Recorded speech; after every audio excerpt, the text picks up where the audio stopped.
I'm Rob Skinner, and this is the Rob Skinner Podcast. Today on episode 92, I'm going to talk about one aspect of spiritual leadership, having a different spirit.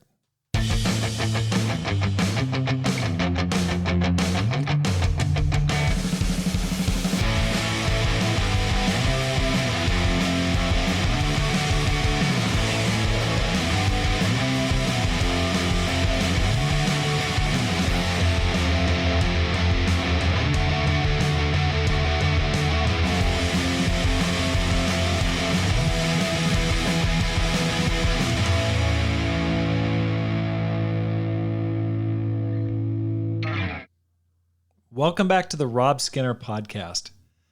My goal is to inspire you to live a no-regrets life, make this life count, and multiply disciples, leaders, and churches. One of the things I pray about every day is raising up 10 evangelists in the next 10 years and raising up 10 women's ministry leaders through my wife, Pam. I want to plant 10 churches. I want to see the kingdom of God grow and expand and flourish. And one of the ways that I'm working on that is I've got a group of young men that I call the Magnificent Seven. Now, this title comes from a movie back in the 60s, and I think there's been a remake in 2016, but it's about these men, people like Steve McQueen and Yul Brynner, who protect a small town that's harassed by a group of bandits. And it's actually based on a Japanese story called The Seven Samurai. And I love it because I just love these guys, and they're growers. They want to grow. They want to lead. And one of the things that I really want to work with them is how to become a spiritual leader. What are the components for spiritual leadership? And specifically, how to have the heart of an evangelist. One of them is Brian Mackey, and he's going to be planting a church in Flagstaff, Arizona.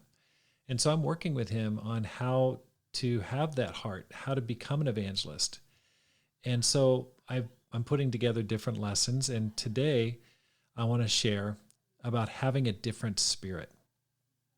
In Numbers chapter 14, in verse 22, God says this, in the incident about the spies going into the land, he says, "Not one of those who saw my glory and the signs I performed in Egypt and in the desert, in the wilderness, but who disobeyed me and tested me 10 times, not one of them will ever see the land I promised on oath to their ancestors. No one who has treated me with contempt will ever see it. But because my servant Caleb has a different spirit and follows me wholeheartedly, I will bring him into the land he went to, and his descendants will inherit it." Numbers 14, 22 through 24. 12 tribal leaders went in and scouted the promised land. They all saw the same things. There was an abundance of fruit and a prosperous land. At the same time, there were many enemies prepared to defend against invasion. All 12 leaders saw both the prosperity and the price of achieving it. However, only 2 ever made it all the way in to see God fulfill his promise to give his people the land. Caleb and Joshua had a different spirit. The other 10 leaders were cut down on the spot for their faithlessness and fear. The rest of the people who listened to them and agitated to return to slavery in Egypt were condemned to wander for 40 years until their bodies littered the desert. Now they were forgiven for their sin. You can read about that in Numbers 14:20. But they never saw the promised land. Only those 2 men and the children of that generation successfully made the journey. Isn't that amazing? Just think about that. Out of all the thousands of people, only those 2 guys out of that generation made it. If you want to become a spiritual leader, you need to have a different spirit. Most people, and even most leaders, won't ever live to see God's plan for their lives fully realized. Many start strong and then falter when times of testing come. You must decide to have the spirit of Caleb, a different spirit. What did God see in Caleb? What made him different? Let's find out and learn. First of all, Caleb had a can-do spirit. He had a can-do spirit. In Numbers 13:30, Caleb silenced the people before Moses and said, "We should go up and take possession of the land, for we can certainly do it." He had an attitude that said, we can do this, guys. When the other leaders were saying, we cannot do it, we can't do it, no way, there's giants out there, he was saying, we can do it. And I don't know where you are at in the world, but there's a lot of discouraging things out there. There's a lot of obstacles. There's a lot of challenges against the gospel and against life in general. And there are many people that are super negative. There are many people that are disciples even who are just very negative, and it's unfortunate. But you have to have a different spirit that says, we can do it. We can certainly do it. I remember when we lived in Japan, we had a leaders meeting one evening, and Frank Kim, who was leading the church, was going to Ho Chi Minh City, Vietnam, to plant a church there. I believe this was the summer of 1994. I could be wrong. And Frank asked me, he said, I'd like to ask you to lead the church while I'm gone. He was going to be gone for a month. It was July of that year. And I was thrilled. I was so pumped up. Now, I didn't speak Japanese very well, but I was super excited that, he's asking me to lead the church. But I sensed something funny from him. I sensed some hesitation and some weird body language, weird vibe he was sending off. So I asked him about it. I said, Frank, is there anything else? Seems like there's something else. And he just said, I'm just wondering if you have what it takes to do it. It was something like that. And I just was shocked. I was like, oh my gosh. He's got doubts about whether I can do it or not. And I don't normally get really upset or angry. I certainly didn't say anything to him at that time, but on the walk back home, because we lived fairly close, we lived about a mile away, and I was just so mad. I was so humiliated and challenged, and I just remember thinking, we're going to do it. This is going to go great. And I just took it as a challenge. And my wife, she got an earful that night. But the amazing thing is that summer of July 1994, the church in Tokyo had 31 baptisms in 31 days. It was awesome. And I think it's because I just decided we can certainly do it. I was reading numbers at the time, and I just remember thinking, we can do this. Now, did I speak Japanese well? No way. No way. Did I have, the knowledge of the culture? No, but I knew we could do it. I knew God could do it. And I don't even know if Frank even remembers that conversation. He probably doesn't, and he probably doesn't even view it the same way I view it, but I'll tell you what, it lit a fire in me. And it was exactly what I needed at the time to just dig deep and go, okay, let's see what can happen. And God did it. He just totally came through. You need a can-do spirit. There needs to be a spirit that says, when you're facing challenges, you just get more fired up. You just get more excited about what God can show. And coming out of COVID, there's a lot of discouraging things that can rob you of your faith and your joy, but you've got to say, we can certainly do it. We can definitely do it. Our church can grow. My Bible talk can grow. My ministry can grow. I can meet someone who's open. We can certainly do it. The second thing about Caleb that was different, he had a bias toward action. Caleb silenced the people before Moses and said, we should go up and take possession of the land. When other people were running away, Caleb was running toward the challenge. He said, we should go up right now and just take possession of the land because we can do it. He was action. He didn't want to just have another council or another meeting. He said, let's go up and take it. We can do it. You've got to be action-oriented. You've got to be doing things. You've got to be sharing your faith right now. You've got to be just going, okay, what can I do? I'm going to do it. We're going to see amazing things happen. Caleb could see the opportunities in a new situation. This is the third thing that made him different. Joshua, in Numbers 14, verse 6, Joshua, son of Nun, and Caleb, son of Jephunneh, who were among those who had explored the land, tore their clothes and said to the entire Israelite assembly, the land we passed through and explored is exceedingly good. When they looked at the land, yes, they knew there were giants. They recognized and acknowledged there will be challenges, there will be obstacles. But they also spotted all the opportunities. They said the land we passed through and explored is exceedingly good. They were fired up.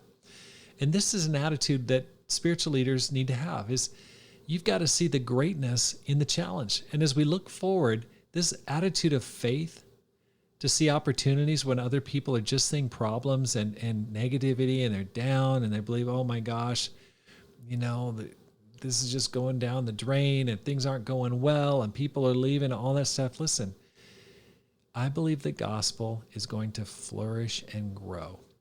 God is going to open up opportunities.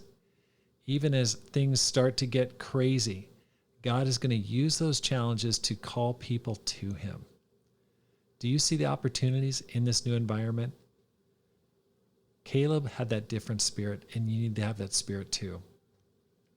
Let's keep reading here. Let's fast forward 45 years. And let's go to Joshua 14, verse 6. Joshua 14, verse 6. Now the people of Judah approached Joshua at Gilgal, and Caleb, son of Jephunneh the Kenizzite, said to him, you know what the Lord said to Moses, the man of God, at Kadesh Barnea about you and me. I was 40 years old when Moses, the servant of the Lord, sent me from Kadesh Barnea to explore the land. And I brought him back a report according to my convictions. But my fellow Israelites who went up with me made the hearts of the people melt in fear. I, however, followed the Lord my God wholeheartedly. So on that day Moses swore to me, the land on which your feet have walked will be your inheritance and that of your children forever, because you've followed the Lord my God wholeheartedly. Now then, just as the Lord promised, he's kept me alive for 45 years since the time he said this to Moses, while Israel moved about in the wilderness. So here I am today, 85 years old. I am still as strong today as the day Moses sent me out. I'm just as vigorous to go out to battle now as I was then. Now give me this hill country that the Lord promised me that day. You yourself heard then that the Anakites were there and their cities were large and fortified, but the Lord helping me, I will drive them out just as he said. Then Joshua blessed Caleb, son of Jephunneh, and gave him Hebron as his inheritance. What do we see here? Caleb believed God was with him. Where was his strength? It was totally in God. He said, the Lord helping me, I will drive them out just as he said. You need to believe that God is with you. God is helping you. God is guiding you. God is for you. And if he's for you, no one can be against you. There needs to be that spirit that says, even if there's giants in your way, if God is with you, we can take them on. And that's another thing that's so different about Caleb. He believed God was bigger than any giants they faced. The one thing you need to be thinking about is, how big is God? Don't get focused on how big your problems are, how big the challenges are, how unopen people seem to be, or how challenging it is to meet people, or how tough it is these days. Is God bigger than those problems? Absolutely. Jesus created and spoke this world into existence. There is no giant you're facing that Jesus cannot overtake, that he can't conquer through you. What else about Caleb? He was wholehearted. In Numbers 14:24, because my servant Caleb has a different spirit and follows me wholeheartedly, I will bring him into the land he went to, and his descendants will inherit it. I love this passage, and what's so awesome about it is that God just radiates pride and joy when he's talking about Caleb, and you just can kind of see him just going, look at my servant Caleb is different. He's not like everybody else. He follows me wholeheartedly. He's all in. And God just blesses him and says, listen, this guy, he's going to get his inheritance and his descendants after him. And Caleb refers to that. And he says, on that day, Moses swore to me, the land in which your feet have walked will be your inheritance and that of your children forever, because you followed the Lord my God wholeheartedly. God loves it. I love that passage in Numbers where it says, the eyes of the Lord range throughout the earth to find those whose hearts are fully committed to him. And that's what he's looking for. God is looking for people who are absolutely wholehearted. An evangelist, a leader in the church, a Bible talk leader, a spiritual leader, man or woman, is wholehearted. It's so tempting to allow wealth or this or that, or all these different things to dilute your passion for Christ. And that's what makes Caleb so different. If you want to be a spiritual leader, you've got to go all in. And that means whether you're getting paid for it or not. It just means, hey, I am all about God. Related to that, what made him unique and different, he had a different spirit because his faith only grew stronger as he grew older. I want to talk to you if you're older. Some of you are like me in your 50s, maybe 60s, 40s, 30s, okay? He was fired up in his 40s. Now we might think of that as like, ooh, middle-aged. But he was even more fired up at 85. He says, I'm still as vigorous as I was then. He said, give me that land. I'm going to go take on those Anakites. Don't you want to be that way? I think about George Gerganis. He planted a church in Japan in the 50s. He got it going. He returned to teach, and then he retired in the 70s. He had a nice lake cabin in Missouri overlooking the water. And when the Boston movement started in the 80s, he went and he rekindled his heart for the passion for the movement. He said, listen, I don't want to retire. I want to continue to reach Japan. And so he went back, and he was still the board president of the church back in Japan, and the church had dwindled. But he helped rekindle a new planting, and he was there for the last few years of his life, helping Frank Kim and Erica Kim get that church started. He had that different spirit. He wasn't just like, okay, I'm going to let the younger guys do it. He was out there sharing his faith in his 70s, and God totally blessed him. He's an amazing man of God. Are you getting stronger as you're getting older? I'm concerned about some of my friends and acquaintances who are drifting. They're losing their passion. They're becoming cynical. Don't let that happen to you. You need to get stronger. If you're in your 30s or 40s or in the pressure cooker years with kids, your passion needs to deepen. You need to get more passionate about God because you can be used well into your 70s and 80s, just like Caleb was. I think about it when I'm 55 now, and I go, when I'm 85, I want to be able to say exactly what Caleb said. I'm still just as vigorous as I was then. I am more fired up. I'm closer to heaven than ever, and I'm more fired up than ever. Finally, Caleb took time to raise up men like him, men with a different spirit. Remember, is his name Othniel, the first judge? The first judge of Israel was Caleb's son-in-law. And he gave him a challenge. He said, whoever takes this hill, I'm going to give him the springs of water. And that became the first judge. People with a different spirit raise up other people with a different spirit. It's contagious. Who are you training? Who are you raising up? I love working with young men. My wife loves working with young women to train them up. But you have to have that different spirit because that's what people look to. They sense it from you. They sense the excitement. You know, Caleb, he took God's promises seriously, and he ended up receiving an incredible inheritance. I want to just talk to you today because maybe you're in a discouraging situation. You go, what difference can I make? Listen, you can make a huge difference. Absolutely. And think about Caleb. There's no full book written about him. It doesn't have like the book of Joshua, whole books written about him. But 3,000 years later, we're still reading about this one guy who was wholehearted toward God, and he had a different spirit. When you become wholehearted and when you have that different spirit, it inspires people, and it'll inspire people for years.